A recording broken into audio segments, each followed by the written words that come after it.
तो दोस्तों welcome to my YouTube channel. तो आज की जो मूवी है बहुत ही ज़्यादा इंटरेस्टिंग होने वाली है क्योंकि एक तेलुगु सुपरहिट मूवी है। इस मूवी का नाम है विरूपाक्षा। इस मूवी के एंडिंग तक आपको ढेर सारी मिस्ट्री और बहुत सारा तंत्र मंत्र और काला जादू देखने को मिलेगा।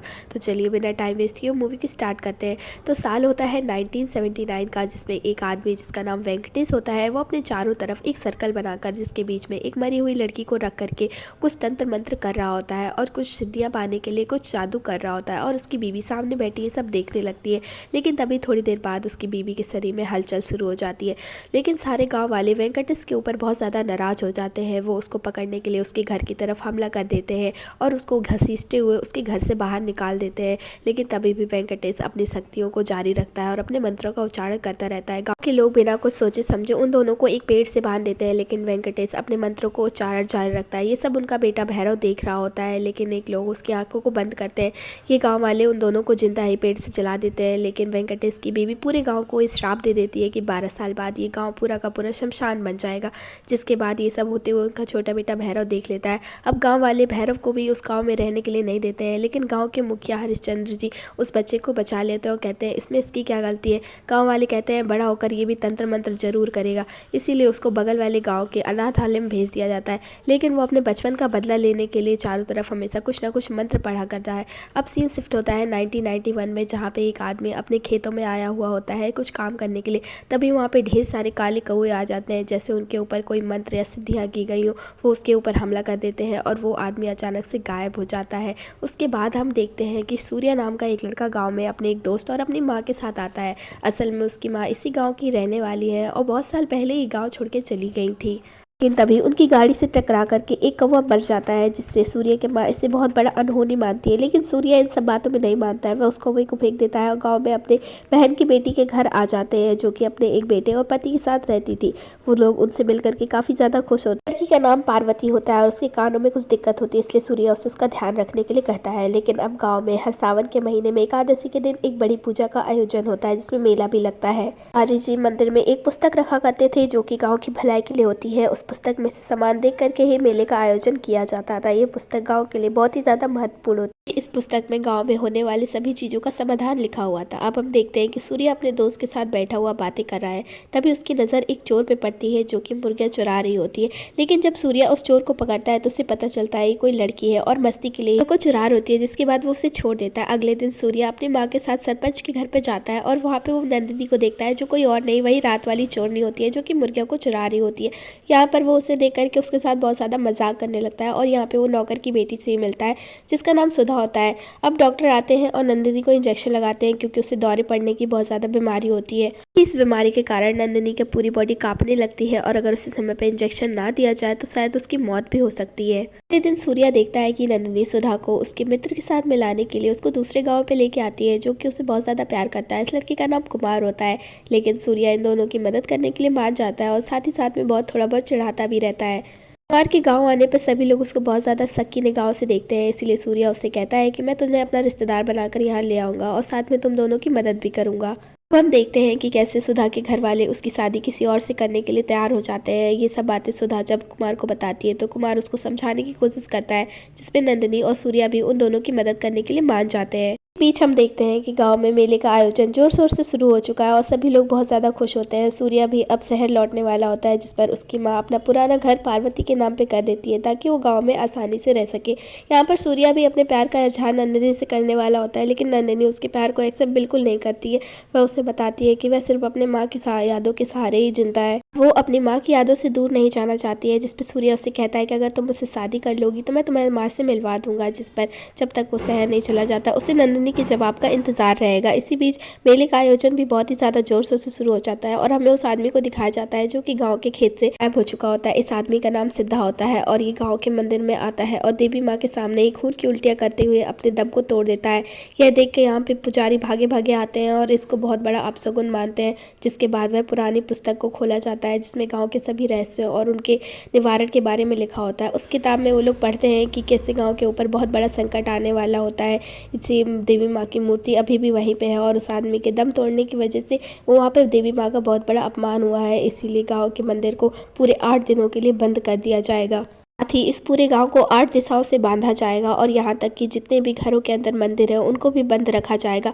इन सभी दिनों में बहुत सारी बुरी शक्तियों का प्रभाव पड़ेगा, जिससे गांव वालों को खुद ही निकलना पड़ेगा। दोनों ना ही कोई गांव से बाहर जाएगा और ना ही कोई बाहरी गांव के भीतर प्रवेश करेगा।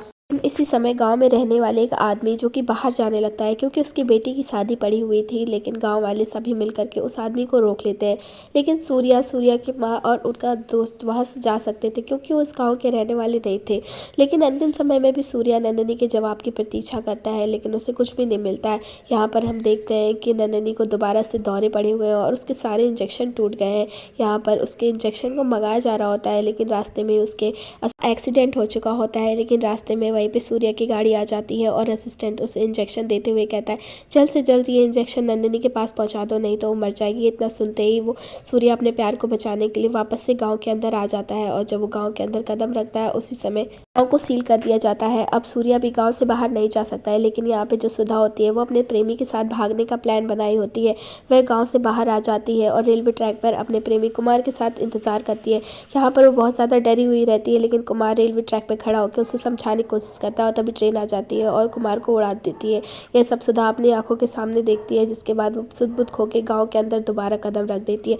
जिसके बाद गाँव में सभी तरफ अंधेरा चला जाता है और वो जाके मधुमक्खी के छत्तों में अपना मुँह दे देती है और वहीं पर तड़प तड़प के अपनी जान दे देती है। यहाँ पर दूसरी तरफ हम देखते हैं कि नंदिनी सूर्या के प्यार को एक्सेप्ट कर लेती है और अपनी माँ का दिया हुआ आखिरी लॉकेट सूर्या के गले में पहना देती है।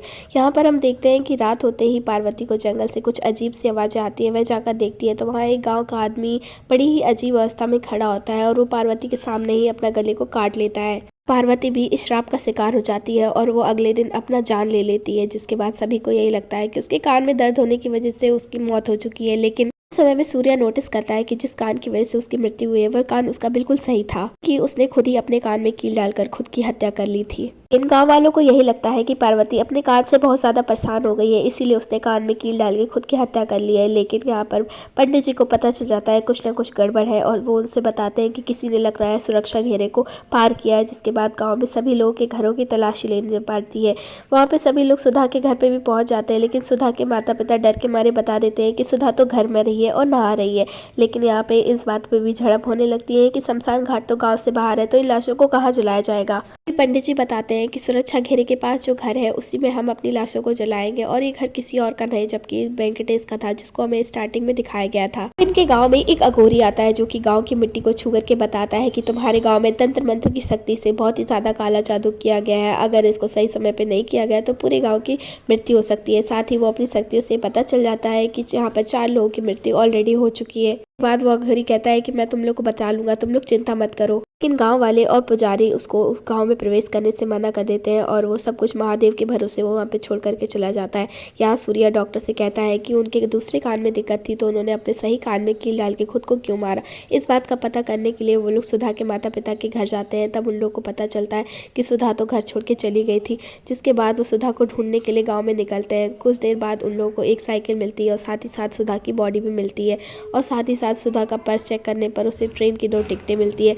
जब सूर्या स्टेशन मास्टर को फ़ोन करता है तो बताते हैं कि एक दिन ट्रेन के नीचे एक आदमी आकर के कट गया था। सूर्या इस बात को कंफर्म करने के लिए वो आके देखता है तो मरने वाला व्यक्ति कुमार ही था। सूर्या इन सब बातों को सोचता हुआ गांव में वापस आ जाता है और यहाँ पर देखते हैं कि पंडित जी भी बहुत ज़्यादा परेशान थे, क्योंकि गायों ने दूध देना बंद कर दिया था जबकि वो सब खून दे रही थी। पर अब सूर्या पंडित जी से बात करता है तो पंडित जी बताते हैं कि सच में गांव के ऊपर बहुत बड़ा खतरा है, क्योंकि कुमार को मरते हुए सुधा ने देखा और सुधा को मरते हुए सूर्य ने देखा और सूर्य को मरते हुए हमारी पार्वती ने देखा।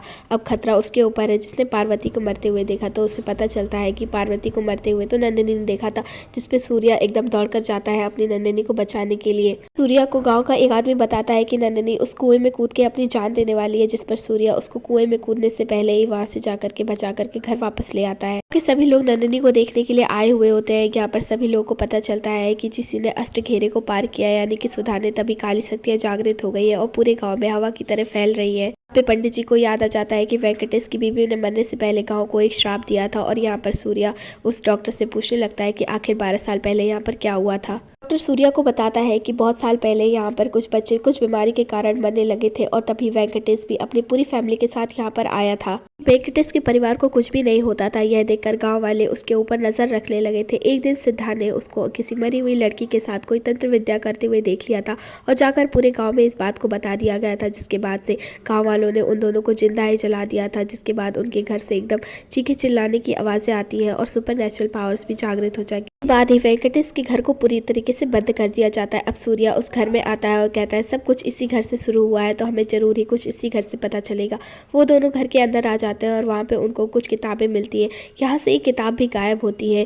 धीरे धीरे करते हुए उनको वहाँ पे एक छुपी हुई किताब मिलती है जिसमें किसी भी मरे हुए व्यक्ति को जिंदा करने की सारी क्रियाएं लिखी होती है। साथ में उनको एक और पुस्तक मिलती है जिसमें नजर तंत्र के बारे में पता होता है, जिसमें ये बताया गया होता है कि कैसे किसी को मरता हुआ देख करके दूसरा भी उसी तरह अपनी जान दे देता है। जी एक पुस्तक को पढ़ते हैं और बताते हैं कि सूर्य ग्रहण के समय काली शक्तियाँ बहुत ही ज़्यादा कमजोर होती है, इसीलिए उस समय उन्हें एक श्रापित व्यक्ति को ढूंढना होगा और उसे संदूक में डालना होगा और सभी गांव वालों को अपना खून उस पर देना होगा और फिर उस व्यक्ति को जला दिया जाएगा। ये गांव की भलाई का मामला था, इसीलिए गांव के सभी लोग इस बात पर राजी हो जाते हैं, लेकिन गांव के मुखिया इस बात को करने से मना कर देते हैं। अब वहाँ पे सूर्य आ जाता है और सभी गाँव वालों को आपस में लड़ने से मना कर देता है। वो कहता है कि वह गाँव से बाहर जाएगा और इस समस्या का समाधान ढूंढकर सबके सामने जरूर लाएगा, जिस पर पंडित जी भी मान जाते हैं। पंडित जी उसे बताते हैं कि तुम्हें सूर्य ग्रहण से पहले आना होगा, क्योंकि किताब में लिखी हुई क्रिया को करने के लिए उनके पास ज़्यादा समय नहीं है। जिसके बाद सूर्य अपनी गाड़ी को लेकर के जाने लगता है, लेकिन रास्ते में उसे दूसरे गांव वाले रोक लेते हैं। कहते हैं कि अगर ये हमारे गांव से निकलेगा तो श्राप हमारे गांव को भी लग जाएगा। जिसके बाद सूर्य जैसे तैसे वहाँ से निकल जाता है और वो उस अनाथालय में जाता है जहाँ पे भैरव को रखा गया था। भैरव के बारे में जानने के लिए वह वहाँ से लोगों से पूछता है, तो वो बताते हैं कि वह किसी से दोस्ती नहीं करता है और हमेशा कुछ ना कुछ बड़बड़ाता रहता था और वो बहुत सारी क्रियाएँ करता था जिससे वह अपनी आंखों से ही लोगों को अपने बस में कर लेता था और वो बहुत ज़्यादा ताकतवर हो चुका होता है और अपने जंगल में जाकर के अलग अलग तरह की सिद्धियाँ करता है। जिसके बाद रात में एक लोग उसे पकड़ लेते हैं, जिसके बाद वो उसे अपनी आंखों से ही पैरालाइज करके वहाँ से भाग जाता है। जब सूर्य उसका पता लगाने के लिए जंगल में जाता है तो उसका सामना कुछ अघोरियों से होता है, जहाँ पर अघोरियों से गलत समझ लेते हैं और पकड़ लेते हैं। भी अघोरी मिलकर के सूर्य को मारने लगते हैं, लेकिन तभी वहाँ पे एक और अघोरी आ जाता है जो कि गांव में आया हुआ होता है और वो बताते हैं कि सूर्य यहाँ पे मदद मांगने आया है, ना कि हमें नुकसान पहुँचाने। तब सूर्य उस अघोरी को अपने नजर तंत्र के बारे में बताता है, जिसपे वो अघोरी कहता है कि यह क्रिया तो बहुत साल पुरानी है, जिसे आत्मा की शुद्धि के लिए किया जाता है, ना कि किसी को नुकसान पहुँचाने के लिए। लेकिन तभी भी अगर इसका प्रभाव बुरा पड़े तो पूरा का पूरा गाँव खत्म हो सकता है। जिसके बाद वो उसे एक गुफा में ले जाते हैं और अपनी सिद्धियों से पता करते हैं कि भैरव ने यहीं पर कुछ तंत्र विद्याएं की थी और यहाँ पर हमें राज पुस्तक मिलती है जो कि असली वाली होती है और गांव में रखी पुस्तक नकली होती है, जिसे बदल दिया गया होता है। यहाँ पर मतलब असली पुस्तक यहाँ पे रखी थी और नकली पुस्तक अब तक गांव में थी, जिसकी वजह से सब कुछ बुरा ही हो रहा था, जो कि भैरव के प्लान के अंदर आती थी। भैरव यहाँ पे और कोई नहीं थी बल्कि कुमार ही था, जिसने अपने आप को खुद ही मारा था ताकि वह इस तंत्र को शुरू कर सके। अघोरी से बताते हैं कि तुम लोगों ने मंदिर को बंद करके पहले से ही वहाँ पे भगवान को रोक दिया है, जिससे भगवान की शक्तियाँ बहुत ही ज़्यादा कम हो गई है और यहाँ पे भैरव ने वह क्रिया अपने आप ही शुरू की है, क्योंकि यह काम किसी इंसान का नहीं बल्कि आत्मा का होता है। इसलिए उसने पहले खुद को खत्म किया और आत्मा बन करके सुधा को। पर अघोरी सूर्य को बताते हैं कि ये अकेली आत्मा का काम नहीं है, इसके साथ कोई और भी मिला हुआ है जो ये सब कर रहा है। और यहाँ पर हम देखते हैं कि सूर्य ग्रहण स्टार्ट हो चुका है और सभी लोग नंदिनी को एक लकड़ी के बॉक्स में भर करके ले जा रहे होते हैं और उसके ऊपर अपना अपना खून डाल सके, ताकि विद्या के अकॉर्डिंग उसको जला करके इस श्राप को खत्म कर दिया जा सके। वाले ये सब जो कर रहे होते हैं वो बिल्कुल गलत होता है, क्योंकि वो किताब नकली होती है और उसमें लिखे हुए सारे रिचुअल भैरव और उसकी साथी के सारे प्लान होते हैं, जिसके साथ पूरा का पूरा गांव भी खत्म हो चुका होता है। अब सूर्य जल्दी से उस अघोरी को लेकर के गांव की तरफ आने लगता है। इन रास्ते में ही उन दोनों का छोटा सा एक्सीडेंट होता है, जिसके बाद वो अपने आप को संभाल कर वहाँ से जा रहे होते हैं, लेकिन तभी दूसरे गांव वाले सूर्य को मारने के लिए आ रहे होते हैं। इसीलिए सूर्य उस अघोरी को मंदिर में भेज देता है ताकि वो अघोरी जा करके मंदिर का दरवाजा खोल सके। सूर्य उन सबको समझाता है कि मैं ये सब तुम सबको बचाने के लिए कर रहा हूँ और सूर्य उस वेंकटेश के घर में आ जाता है, जहाँ आकर उसे पता चलता है पूरा का पूरा गाँव उस तंत्र के वश में आ चुका है। सूर्य को इस बात का पता लगाने के लिए भेज देते हैं कि आखिर उसके साथ कौन मिला हुआ, और सूर्य इस बात का पता लगाने के लिए देखता है कि गांव में सरपंच हरिश्चंद्र जी नहीं है और वो उनके घर में चला जाता है और उनकी तलाशी लेने लगता है।